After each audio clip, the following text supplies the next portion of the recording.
I'm now hereby also directing that all public officers in the entire unified public service from grade level 1 to 12, which constitute about 70% of our entire public workforce, should stay at home from Monday, 23rd March 2020 for 14 days at the first instance. We'll review this as time goes on. Members of the public are advised to refrain from visiting any of our public offices and to transact such businesses as is possible, that we can do this on the phone or online channels.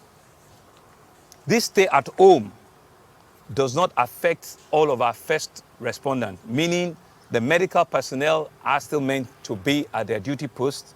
Our fire service, members of the Lagos State Emergency Management Authority, LOMA, and other essential services are not affected by this directive. We're working to wrap up our capacity to take on new cases as they are confirmed. Other health facilities will in due time be deployed to support the mainland infectious disease hospital.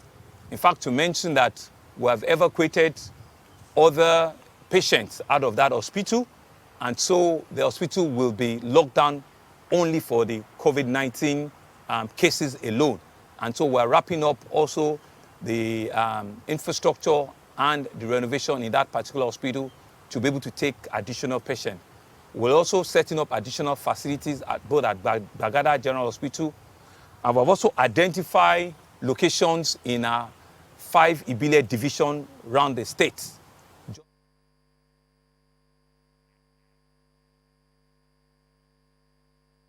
Welcome back. So let's move on now to the economic component of COVID-19. We know that it's hit global economy. But back here, let's break it down. Dr. Kenan Wosu joins us now. He's an investment promotion consultant, among many other things, different chambers of commerce, being different positions in those chambers of commerce. Good morning. Thank you for coming on today. Thank you very much. Well, this certainly is costing the world a lot. But let's put it in our own, let's localize it here. You've looked through. Yes, the government, the authorities, the CBN and all, they've announced some policies to see how they could mitigate some of this damage. Lagos, looking to see what they can do to help out. What have you found in terms of how this is affecting businesses here? Well, gentlemen, we're in for a very serious matter. And let me say for the medium term, before we talk of the long term, because everybody now worldwide is looking towards the medium term. I commend the CBN.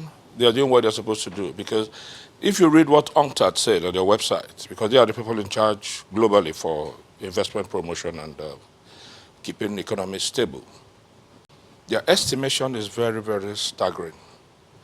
COVID-19 is first a public health threat and secondly an economic threat. These are the two ways in which they have viewed it. And it is likely to reduce global growth to below 2.5% economic growth. They are expecting different countries, particularly oil exporting countries, who will be hard hit by revenue loss, like Nigeria, to take a lot of measures, monetary policy, fiscal policy, because they will have a lot of debt servicing obligations that they may not be able to meet. So, 3 important points they made. The impact of the COVID-19, the extent to which it will be felt in the country, in the world, including Nigeria, depends on 3 factors. First is how far and how fast the virus spreads. The second is how quickly a vaccine will be discovered. And the third is the effectiveness and speed with which policymakers will respond, both with fiscal policy measures and monetary policy measures. And the thing with this is I commend the CBN for what it has done so far. The total of about 3.5 trillion package they've put together.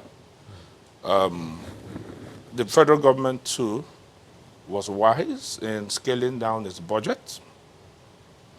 20% capital votes, 25% recurrent.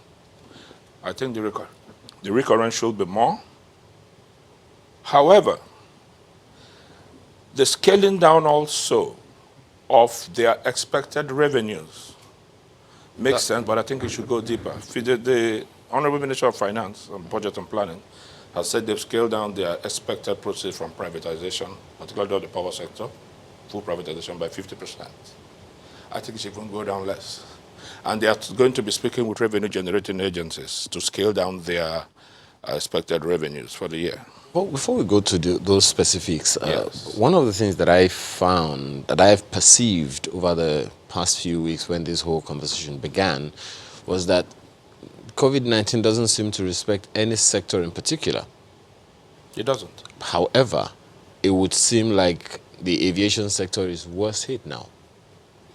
Not only aviation. The aviation sector is worse hit, and the analysis by CNN is that by May this year, if there is no major stimulus, special stimulus, specifically for the aviation industry, it's going to collapse worldwide.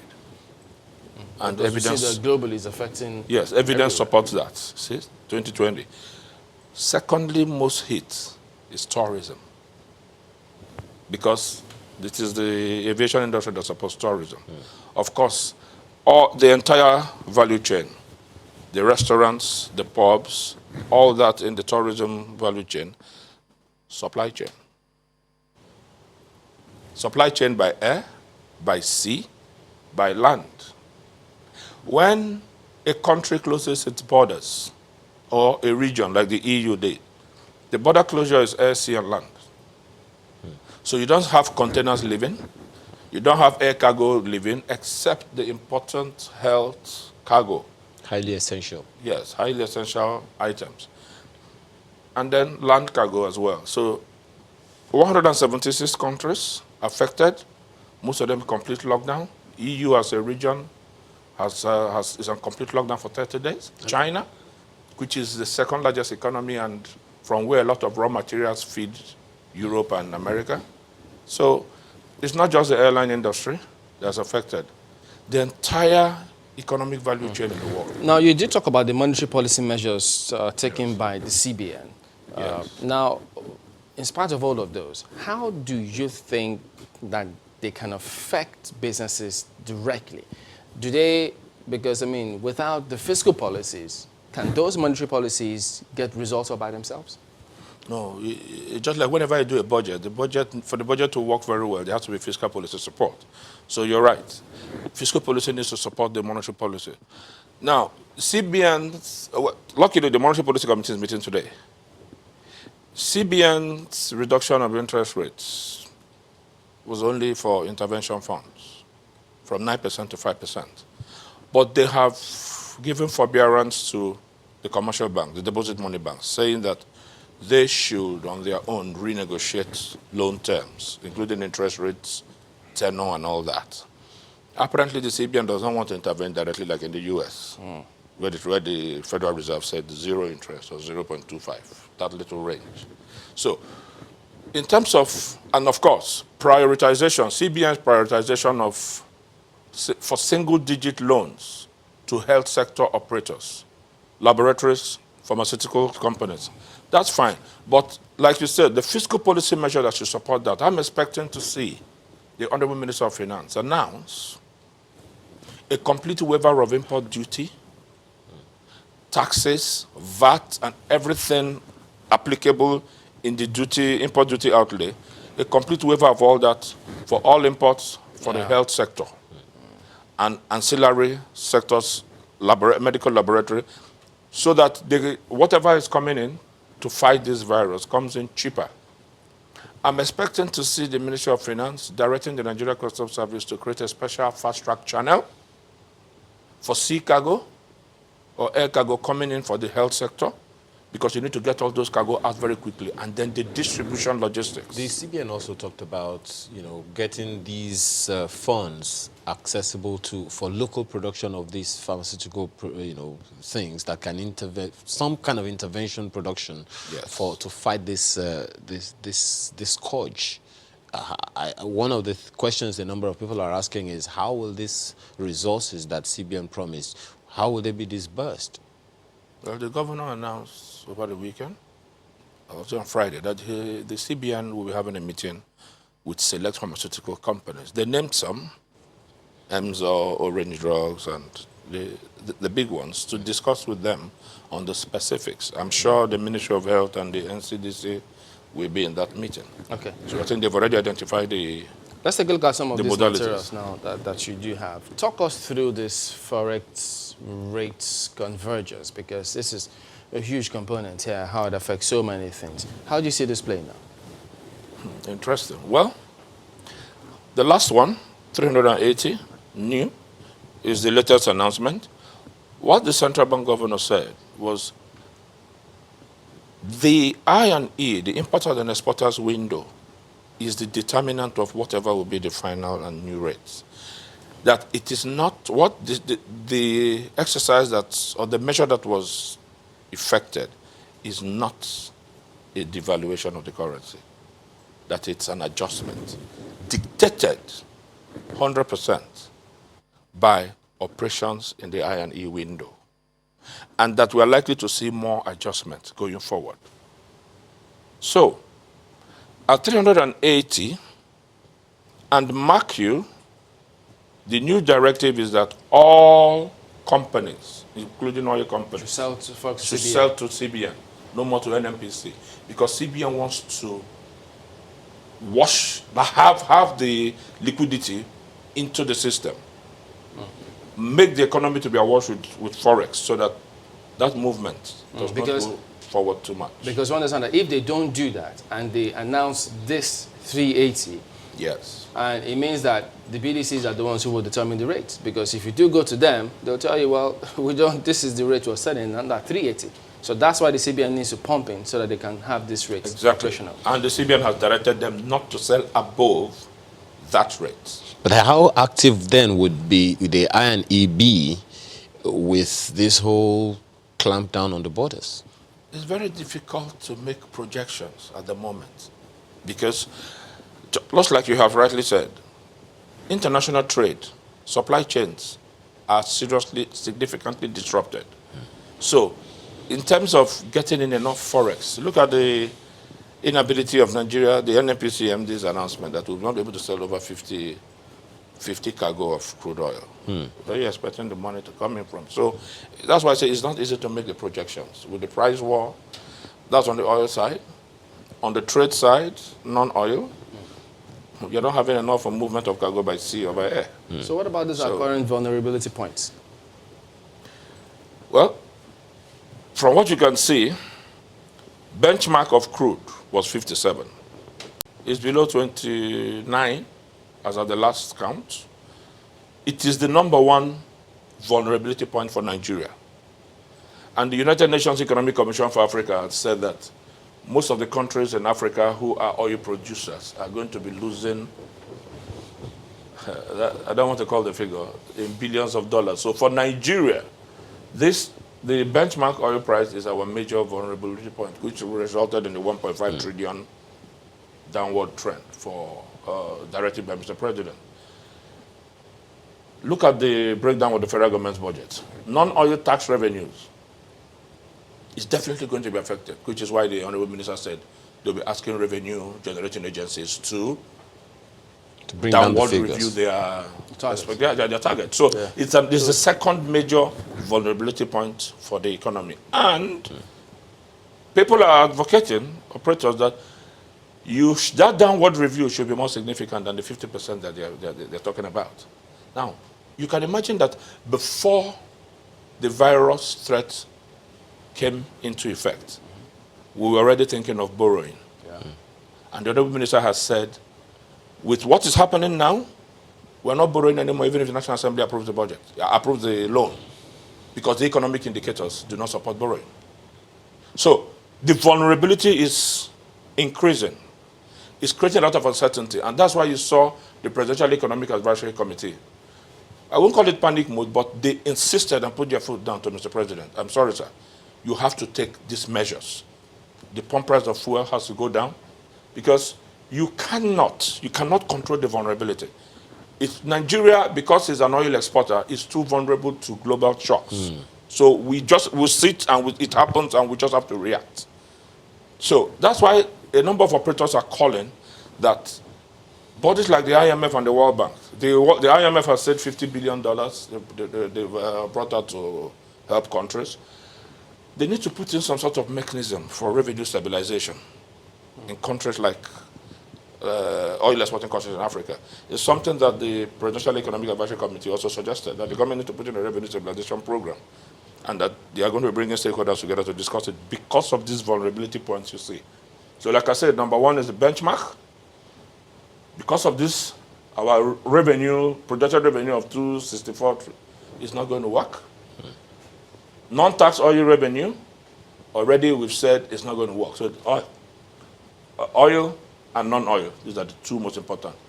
Again, one critical thing that must happen, UNCTAD has also recommended that every developing country that has, of course, have debt must immediately request for moratorium. The CBN has said 1 year moratorium for loans from the corporate sector, from the DMBs, deposit money banks, to the operators in the economy.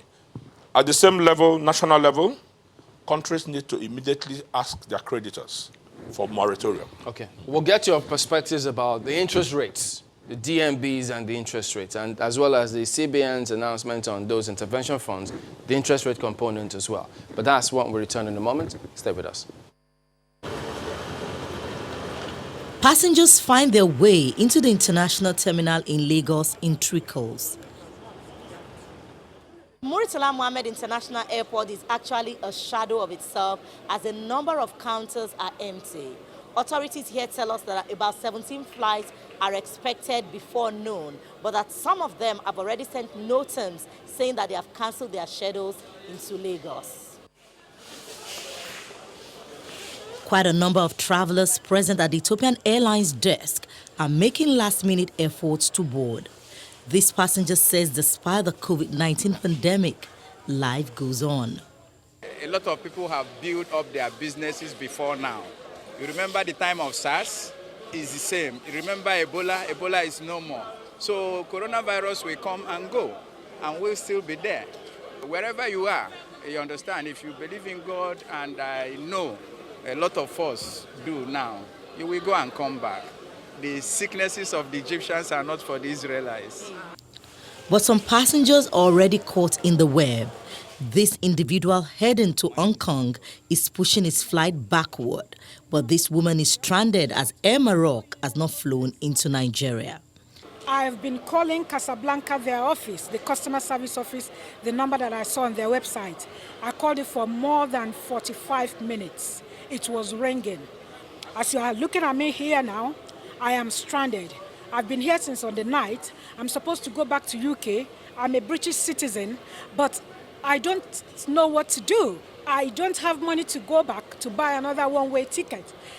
But we got information from the Hong Kong government that from today, that they'll be quarantining any foreign nationals that will be coming to Hong Kong. After the quarantine period, will I be given an extended visa? So I just confirmed that there are no provisions for that. So I just come to cancel my flight and maybe reschedule, after which the ban has been lifted. Meanwhile, others believe the restriction is timely. It's logical, it makes sense. Everybody, truth be told, this pandemic is almost an existential crisis. So it's necessary for the government to do what is prudent to protect its citizens. From Lagos, the Port Harcourt International Airport in Rivers State is the next stop. The facility has shut down following the federal government's directive, but some drivers here say business is no longer the same. Lufthansa was the last international flight we have. They say no more international flight. And because of that, if you can see, the airport is empty. No people coming in, no people traveling. So the virus have taken away everything. No business. As the numbers of COVID-19 cases continue to rise in Nigeria, many are hopeful that a travel restriction on citizens from 15 countries may help to check the spread of the disease. Bukola Joe Oketumbi, Channels Television News.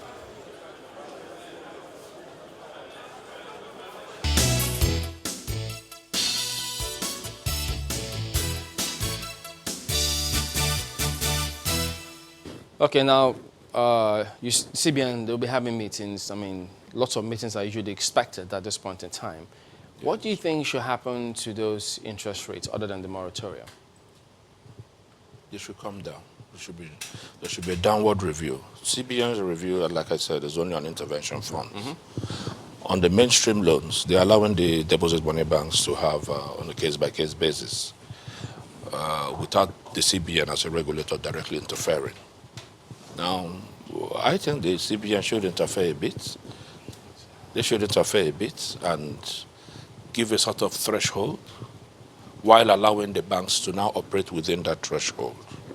Because truly, we have an economic slowdown now, but we are beginning to see the signs of a likely lockdown of the economy.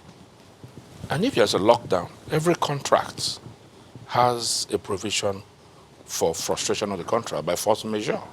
And this is basically almost a force majeure act of God situation. So there has to be a lot more flexibility in the financial sector. Speak to this one just before we go to the... No, where's the previous one? Not this one, guys. Can we have the one that we had previously so that we can just highlight some of those which we're going to talk about? Someone just took it away from us. What's going on here, guys? Yeah, you speak about the rate of unemployment, but I'm more concerned about the MSMEs and how hard hit they are, and they will be whether in the short or if medium it persists. term, if this persists. Well, the 1 trillion loan portfolio agreed by the CBN, they said it will be single-digit interest rate for SMEs, there's small businesses. The details perhaps will be worked out today when the MPC meets. I know the Bankers Committee met over the weekend, but in real terms, we need to see how that will get to That is of in concern. real terms. That is what You most listen concern. to the young man who runs a cab at the airport. Yes. I mean, how is this intervention you talked about going to affect him? You know, the traders in the markets, you know, many of those markets are, you know, many of them are shutting down, and you just talked about the possibility of a lockdown. Should that happen, where do we go? Where do they go? Well, the government has to learn from what others are doing, you know, on other continents. We may not be as buoyant as the US to give paychecks, I don't know, or to give tax rebates, but several things. Why can't we give tax rebates? I mean, as much as they want to give, but I think that should happen. There should be tax rebates. Like the US has some said, have suggested the stamp duty. We should do something about it. I agree on that. Not less than 50% reduction. And even the inland revenue, normally 6 months deadline. If your year ends December 31st, you're expected to get your tax cleared and pay your taxes by the 30th of June. I think there should be a minimum of 90 days extension, if not to December 31st of this year. Give people, because if people are not doing much business, how are you going, what tax are you paying? So there should be more realistic fiscal policy measures in that regard. What about custom duty, all those things? Should they do anything about those? Not only should custom revise their revenue target down, as far as I'm concerned, up to 70% downwards, but also because we are now going to be competing with others for investment, we need to do more to increase, to better our ease of doing business index. So customs needs to remove the different layers that they have introduced. The border closure, immediately the coronavirus thing is over, because we close our borders first for security and trade reasons. But now borders are being closed for the health pandemic. Immediately the pandemic thing is over or ebbed, seriously, those borders should be open, because now we need more trade, especially since we have treaty commitments with African Continental Free Zone. Now, because supply chains are disrupted and you're not getting goods coming from overseas as quickly as possible, it's in our interest to trade among ourselves. Because you might be seeing yourself getting more medical supplies from South Africa, from Egypt, if you're not able to get it from Europe, because the Europeans are running out of supply, and they're not going to give it to you. So we need, Nigerian Customs Service will need to open those borders and maybe drop their new border drill, All right, force, all those that's, other things that are layers that will affect ease of doing business. Okay. These are projections coming from different organized private sector bodies. Okay, so we'll keep those recommendations coming and keep focus on them, but we do thank you for coming on. Dr. Ken Amosu is an investment promotion consultant. Thank you for your time this morning. Thank you very much. We're back in a moment to give you more in just a moment. Stay with us.